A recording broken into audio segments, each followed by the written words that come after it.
At a desolate border crossing, midnight fog blurs the line between one nation and the next.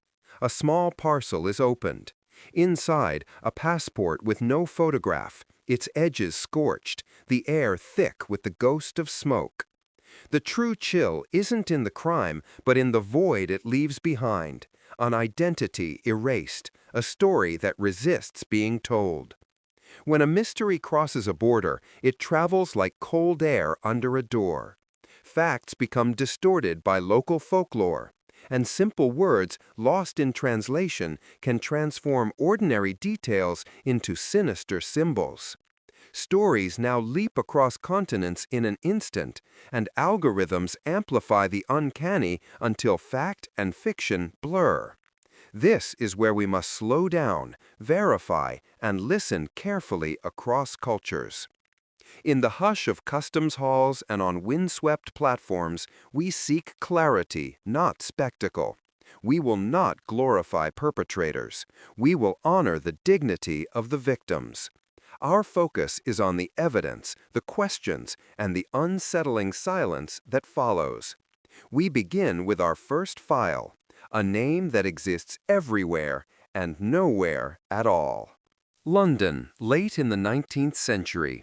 Fog clings to the cobblestones as a nameless figure moves through the gaslight. The unnerving clue was never just the crime itself, but how newspapers, slang, and rumor transformed a killer into a legend. Culture can dress terror as myth, creating a phantom that haunts a city forever. But some mysteries are not born of myth, but of stark, unexplainable fact. In the Ural Mountains, a winter camp is found under silent stars. The tent is cut open from the inside. 9 experienced hikers have fled into the lethal cold, leaving behind a chaos of conflicting clues. For decades, Soviet secrecy, polar lore, and translated rescue notes have failed to answer the central paradox of that night. From the unforgiving cold, we move to a sun-drenched beach near Adelaide, Australia.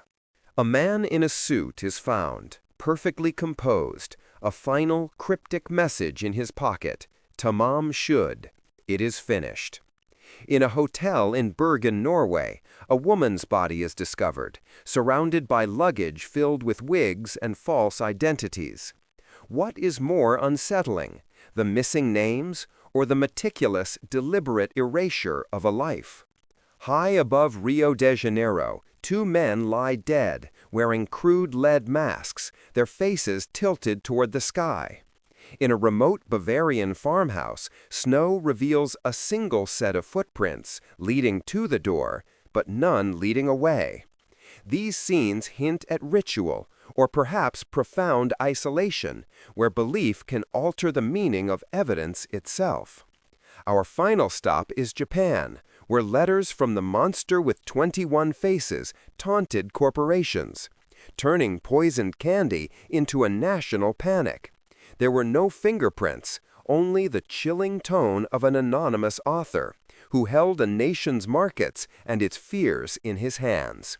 A stark reminder that today, a threat can circle the globe before sunrise.